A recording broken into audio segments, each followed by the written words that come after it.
A paz do Senhor. Estamos mais uma vez aqui para estar comentando agora a lição de jovens.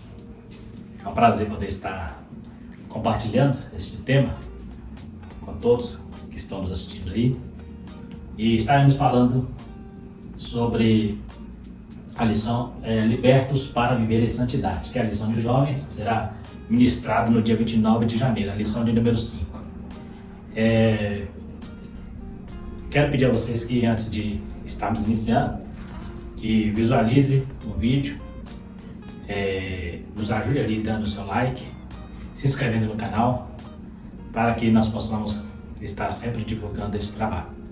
Se tiver dúvidas também, alguns comentários, podem estar falando nos comentários aí, que na medida do possível a gente vai estar respondendo.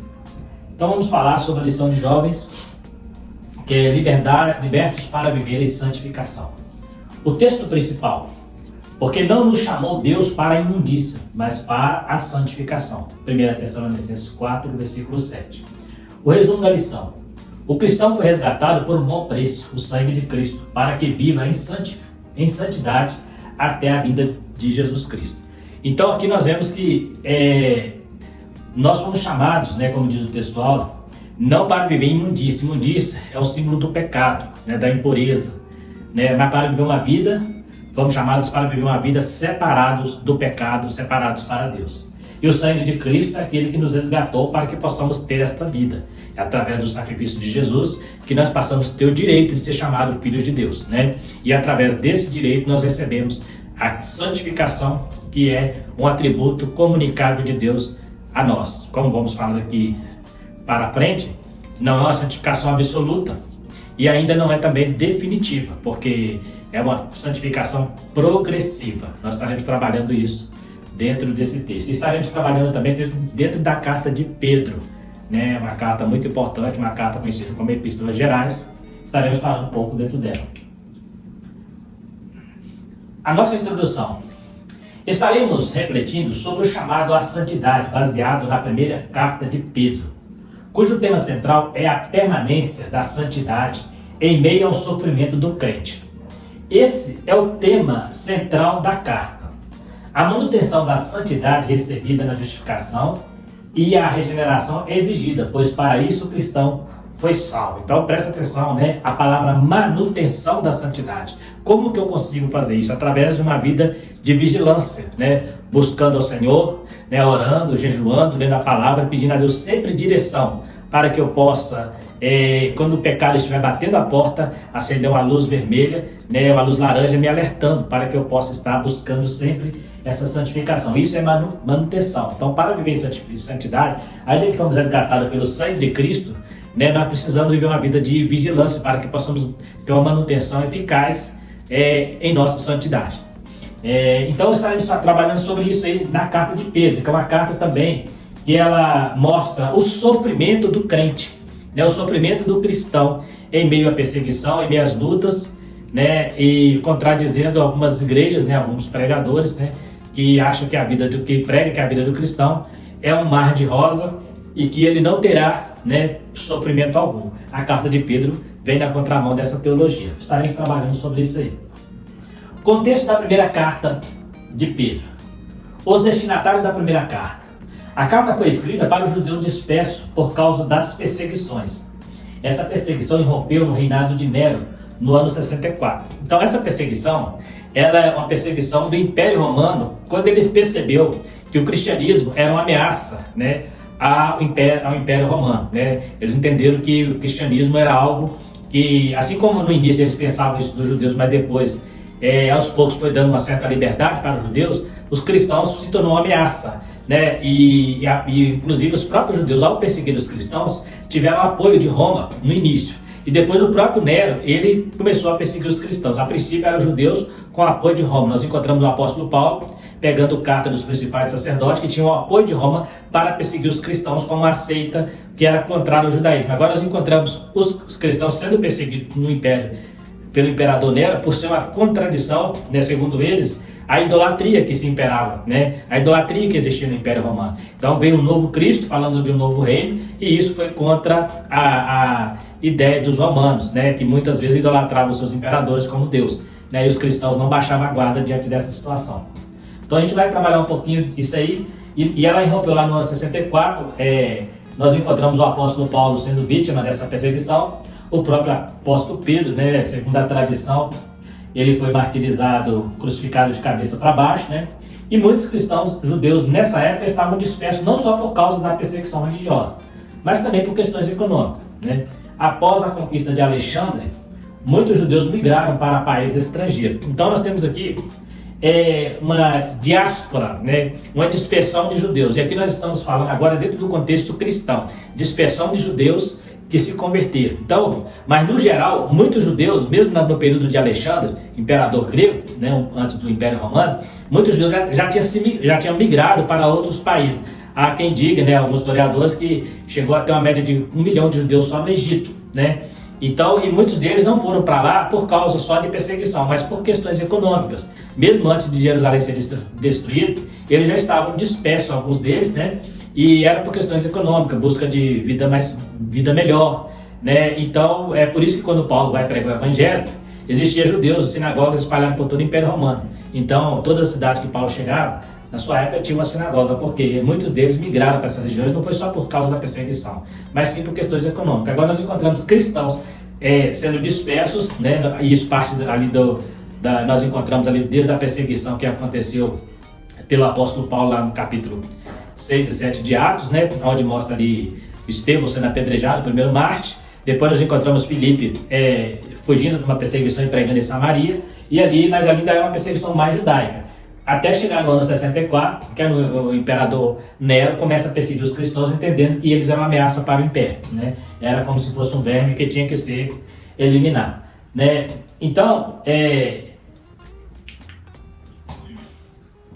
as várias perseguições, nós temos pelo menos 3 tipos de perseguição que os cristãos sofriam. A primeira perseguição, nós já falamos dela. Primeiro, eles eram perseguidos pelos romanos, que eu considerava desprezível, corrigindo. Na verdade, a primeira perseguição foi pelos judeus, apoiados pelos romanos. Então nós temos 3 perseguições. Pelos romanos, por ser considerado um povo desprezível, ou seja, os cristãos eram desprezados por Roma, né? O outro grupo que perseguia eram os judeus, que não aceitavam a nova religião. Essa perseguição dos judeus ela acontece um pouco antes do imperador romano, né? Porque nós sabemos que a partir da perseguição do Império Romano, ele não só persegue os cristãos, mas também começa a perseguir os judeus. Então eles perdem um pouco a autoridade. Aproximadamente 6 anos depois, que Jerusalém é destruída. Então a gente vê aí que muitos judeus também foram perseguidos junto com os cristãos nesse período. Porque na verdade, para os romanos, a única religião que tinha que imperar era a religião deles, né? E os judeus pregavam um Deus, né, como o Deus eterno, o único Deus, né? Então, assim como os cristãos pregavam Jesus como o único Deus, os judeus pregavam o nome de Jeová como o único Deus. Isso para os romanos era uma ameaça. Então, também, os judeus, depois de ter perseguido os cristãos, eles também foram perseguidos na perseguição de Nero. Pela população local, que na época era a sua maioria idólatra. Então, existiam aquelas perseguições locais. Nós encontramos, por exemplo, em Éfeso, né, aquela situação em que Paulo prega, e eles começam a persegui-los porque ele falava da Diana, que era a deusa dos Efésios, né? Então a gente vê ali que mesmo na população local existia perseguição dos cristãos também. Então nós temos 3 tipos de perseguição que aconteceu lá no início da igreja primitiva, lá na igreja primitiva. A dos romanos, a pelos judeus e a pela população local, onde os cristãos iam, eles eram perseguidos também.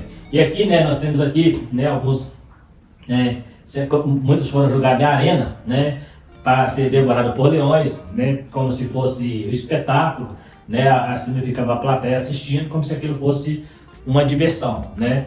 E a história conta que muitos cristãos mantinham tão firme a sua fé que quando eles eram devorados pelos leões, algumas pessoas da plateia, romanos, até se convertiam por tentar entender por que eles morriam, crianças, mulheres, né, idosos, né, e não negavam a fé. Então eles pensavam, não tem jeito, esse Jesus é um Jesus de verdade, é um Deus de verdade, porque não teria como uma pessoa morrer por uma religião como esse povo, né, morrer. Então muitos que ficavam ali na plateia, ali no Coliseu de Roma, muitos deles se convertiam por ver o sofrimento dos cristãos, sendo queimados em estacas, crucificados e outras coisas mais.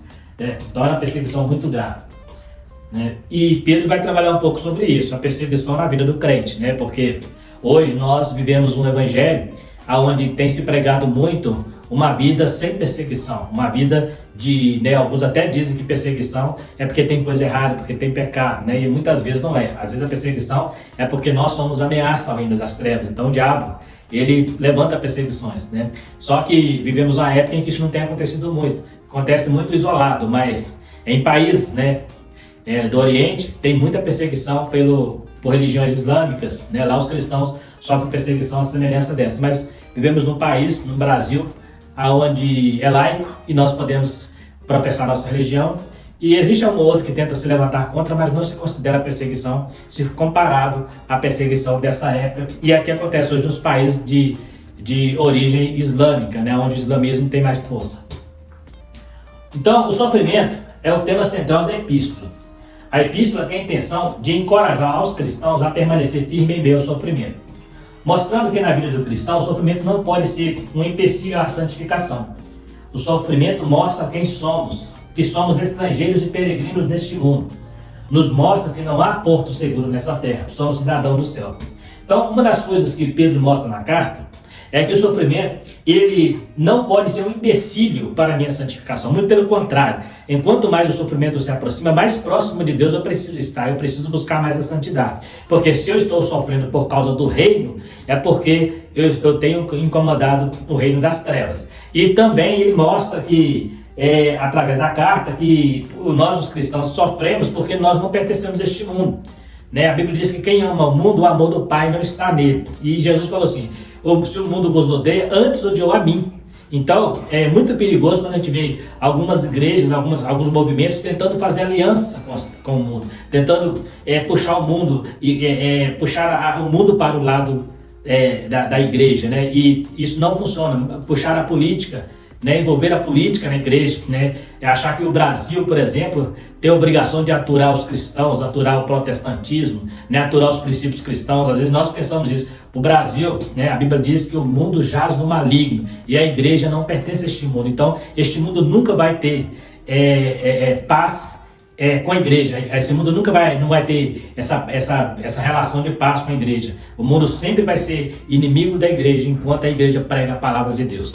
Quando o mundo se torna amigo da igreja, tem coisa errada. Então é importante nós entendermos isso. Não estou dizendo que nós temos que ser terroristas, né, cristãos, e achar que o mundo que tem que estar sempre contra nós. Não, mas eu estou dizendo que quando nós vivemos a vida de santidade, é natural que quem está no pecado vai se incomodar. Né? Nós temos o primeiro caso na Bíblia de Abel e Caim. O que incomodou Caim e Abel é a maneira que Abel oferecia o sacrifício e Deus aceitava. Era o relacionamento que ele tinha com Deus, que era mais saudável, era mais santo do que o do próprio Caim. E isso nós vivemos hoje. Então, quando a igreja tenta se relacionar muito com o mundo, acha que o mundo tem que estar do nosso lado, temos visto por aí muitas preocupações, né, porque direitos de família têm sido questionados e tem feito manifestações. Isso não resolve nada. Por quê? Porque isso já acontecia desde a antiguidade, né? Desde a antiguidade, né? Nero, por exemplo, tinha harém de homens, né? Era um camarada totalmente endemoniado. E foi o período que a igreja cresceu nessa época. Não desejamos isso, mas isso é fatal. Isso é fatalidade. Isso pode acontecer a qualquer momento na igreja. E a igreja não tem que ter medo. E não tem que ficar preocupado. Nós temos que continuar pregando o evangelho, orando pelo Brasil, orando pelas pessoas, e entendemos que se o mundo nos odeia, antes disso odiou a Cristo. Então, não pense que a igreja neste mundo terá tranquilidade. Jesus falou assim, que no mundo nós teríamos aflições, mas tem crente que está com medo disso, parece que está com medo que as aflições venham.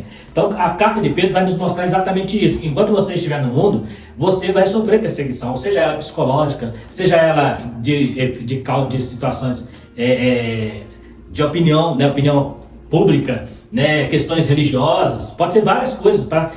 Hoje nós temos perseguição na igreja, nós podemos dizer uma perseguição teológica, uma teologia paralela, tentando trazer para dentro das igrejas pecados e tentando adaptar versículos da Bíblia para manter os pecados dentro da igreja. Temos também a teologia da prosperidade, né, que tem difundido no Brasil, no mundo inteiro, que o crente não pode sofrer, não pode passar dificuldade financeira, que se isso acontece é porque tem coisa errada, né? Isso é antibíblico, não é baseado na palavra. E Pedro vai nos mostrar exatamente que essa perseguição, ela deve nos aproximar mais de Deus e não nos fazer ficar com medo, ficar apavorado, ficar preocupado, como que vai ser. Não, a nossa morada é no céu, então nós temos que nos preocupar com isso aí, né? Aqui no mundo sempre vai ser isso aí mesmo, perseguição após perseguição, de um jeito ou de outro, o diabo vai sempre levantar para nos perseguir. Nós temos aqui ensinamentos sobre o sofrimento na carta de Pedro.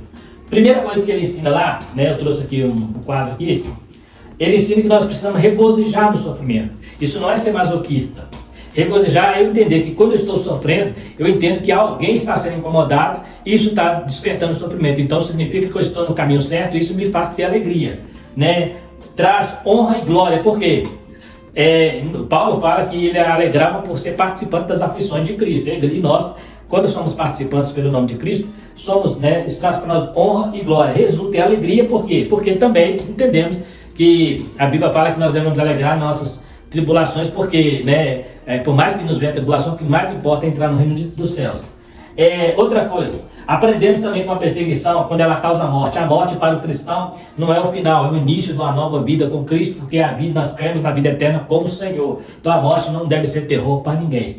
E a outra coisa, aprendemos também que a morte por perseguição, teremos prêmio, né? Bem-aventurado aqueles que, quando vos caluniaram, vos juraram, perseguiram e disseram todo mal contra vós, teremos prêmios por ser perseguido, né? Outra coisa que a carta ensina, que toda a carne é vocês. O que ele está dizendo aqui? Que independente de se você morre por perseguição ou morre por morte natural, todo mundo vai morrer um dia. A única coisa que nós temos certeza nessa vida é de que um dia nós passaremos para o outro lado, né? Morreremos, né? Essa é a única certeza que o ser humano tem nessa vida. Para nós, os cristãos, nós temos duas, ou a morte ou o arrebatamento da igreja, né? Então, toda a carne é erva, significa o seguinte, que tem gente que vive nessa vida como se fosse viver eternamente. Encontramos muitas pessoas que ficam juntando patrimônio, trabalhando igual louco, parecendo que este mundo é eterno, né? Mas é erva, ou seja, nasce hoje, amanhã é jogado ao fogo, né?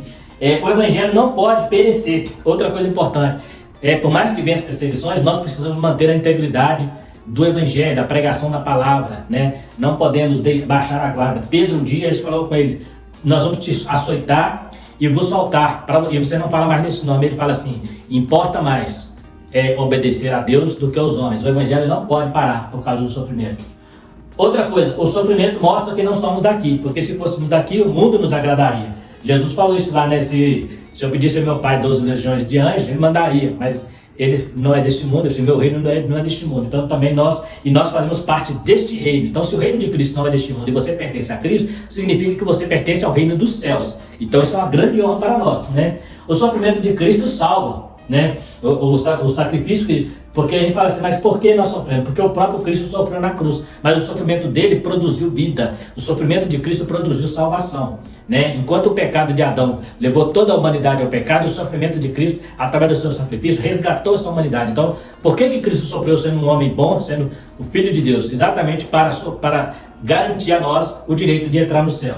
E o sofrimento certamente uma lição de moral, ou seja, através do sofrimento de Cristo, ele mostra que nós podemos sofrer e vencermos, né? A Bíblia fala que no mundo tereis aflição, e ele fala, em mim tem as paz. Ele não fala que nós venceremos, mas ele fala que em mim tem as paz, no mundo tereis aflição. Então dá um ensino moral para a gente de que se ele sofreu, né, nós podemos participar também desse sofrimento e vencer. Nos faz participantes de Cristo através do sofrimento, né? Aquilo que eu falei que é o elemento do apóstolo Paulo, que ele se alegrava de fazer parte das aflições de Cristo. Os líderes deveriam suportar. Aqui pega um pouco mais pesado, porque segundo o apóstolo Pedro, a liderança da igreja é a que mais deveria estar em condições de sofrer, de suportar. Por quê? Porque ele é exemplo, assim como Cristo, o nosso maior exemplo, os apóstolos foram exemplos de mártires, né? Porque quando era a perseguição, a gente estuda muito quando a história das igrejas, né, da perseguição na igreja, mas muitos cristãos negaram a fé, muitos cristãos não suportaram. A gente estuda muito a história dos mártires que venceram, mas muitos negaram a fé. E até muitos líderes. Então, o líder é o maior exemplo, né, de que deveria sofrer, suportar. Muitas vezes o diabo está por trás, né, isso aí é fato. Né? Quando ele perseguia a igreja, o que ele queria fazer? Ele queria extinguir o evangelho, né? Hoje ele tem perseguido a igreja de uma maneira diferente. Como? Se unindo a ela, se fazendo de bom moço, né? Entrando para dentro das igrejas.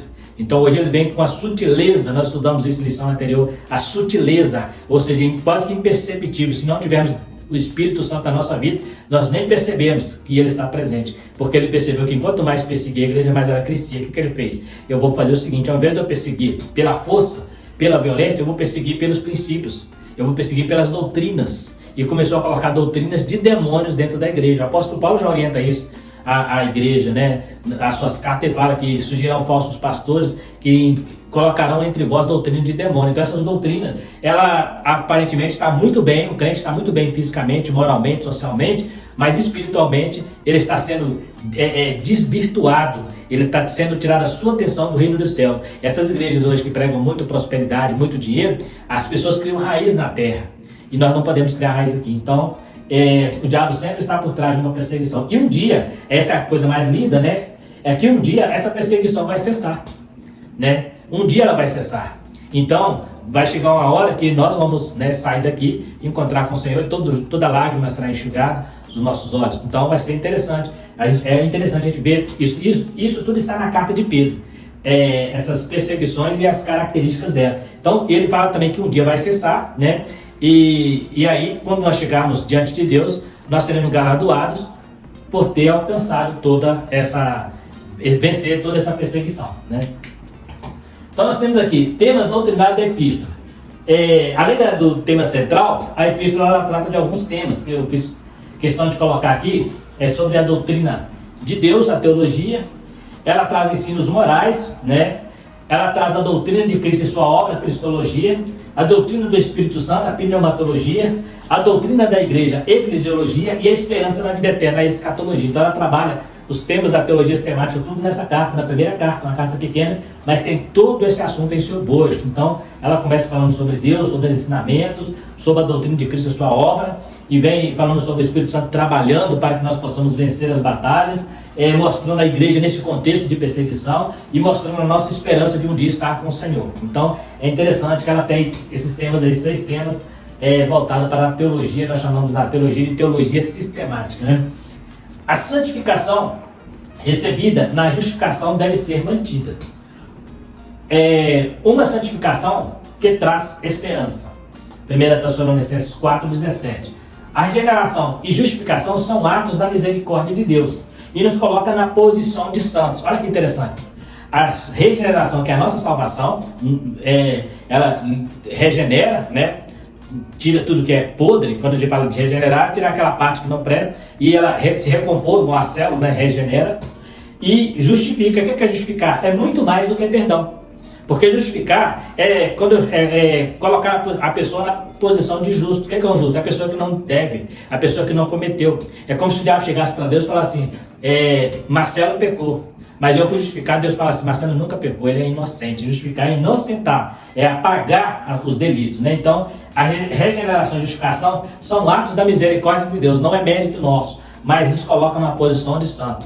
Hoje, há poucos dias eu falei sobre isso. Chega na igreja hoje e você fala assim, quantos santos temos aqui? As pessoas têm dificuldade para se manifestar, porque eles entendem que santo é uma pessoa perfeita, né? Santidade e perfeição não é a mesma coisa. Santidade é separação, perfeição é só no céu.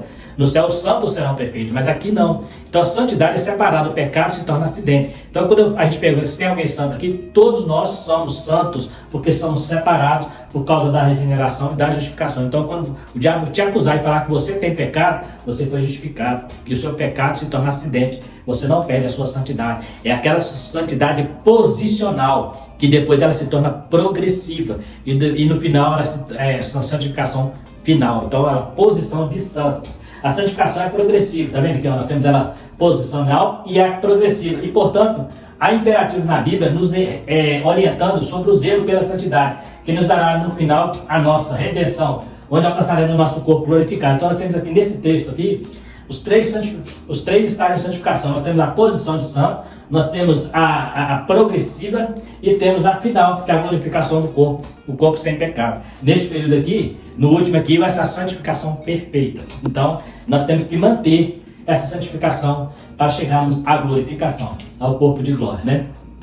Deus é santo. A santidade de Deus é absoluta. O ato de santificar é para o homem, como participante dos atributos de Deus. Porém, a nossa santificação é limitada. Já a santidade de Deus faz parte da sua essência. Mesmo em sua santidade, Deus é transcendente, ou seja, mesmo sendo santo, Ele nos comunica essa santidade. O que é transcendente? Ele comunica para nós, Ele traz para nós, é um atributo de Deus a santidade, a essência de Deus é santidade. Ele é santo, né? Isaías diz, santo, santo, santo é o Senhor dos Exércitos.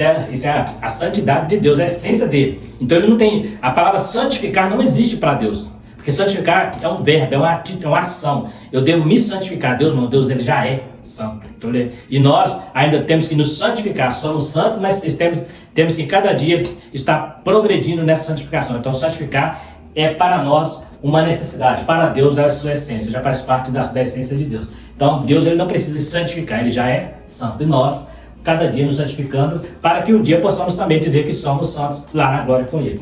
Aí não precisaremos mais de santificar. Deus é o único juiz justo e imparcial. A justiça de Deus faz parte do seu caráter. E sendo Deus, conhece o coração de todos. Por isso, é impossível ele errar seu julgamento. A maior prova da sua justiça é o cumprimento de suas promessas. Deus não faz acepção de pessoas. Ele julga todos com justiça. Muitas vezes, a justiça de Deus é questionável. Diante de situações, né? Por exemplo, quando você vê um cristão fiel a Deus, morrendo, adoecendo numa cama, e vê um ímpio prosperando. Asaf, ele chegou a questionar isso. Né? Ele dizer, como pode eu aqui, honesto, buscando ao Senhor, padecer necessidade e o ímpio prosperando no seu caminho? Isso é questionar a justiça de Deus.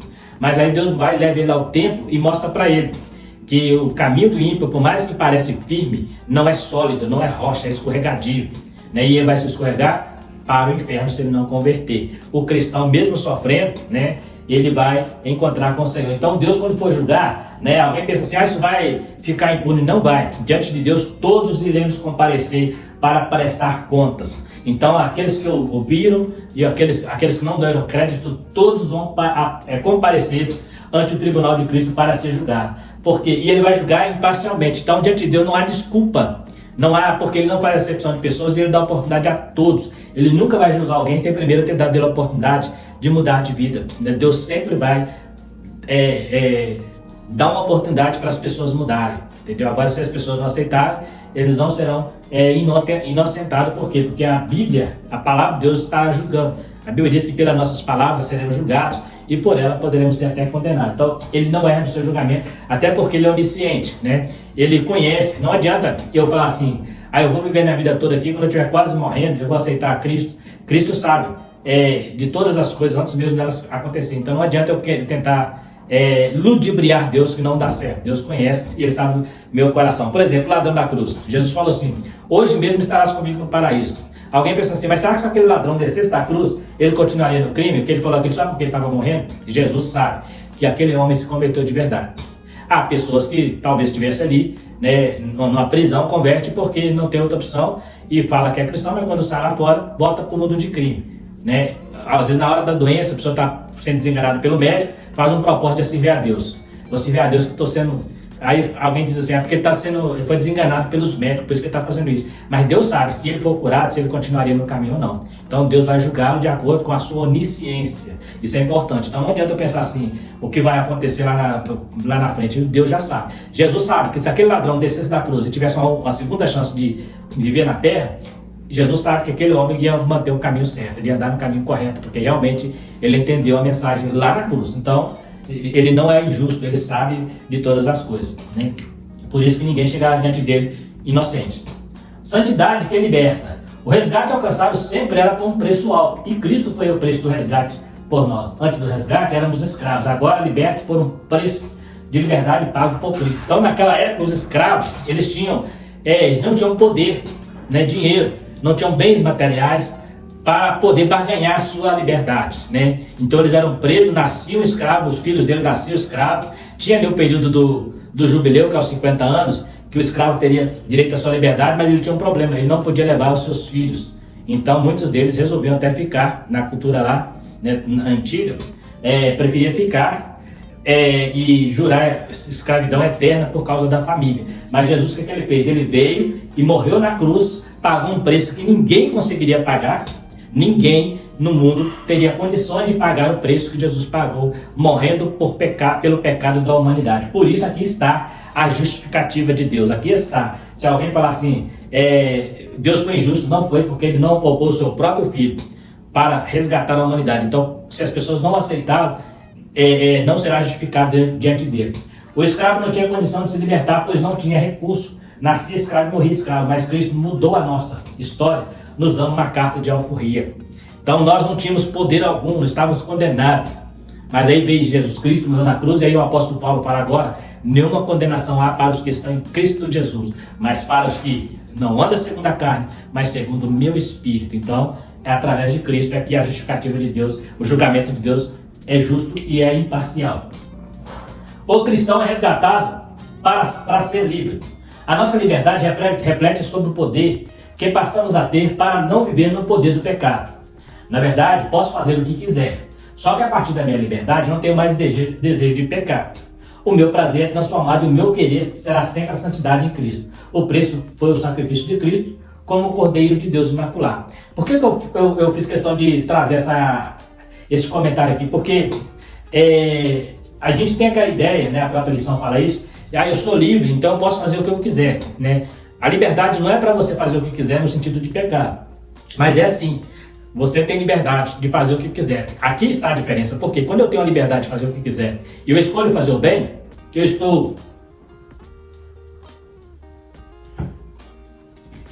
quando eu escolho fazer o bem, podendo fazer o mal, eu tenho uma liberdade.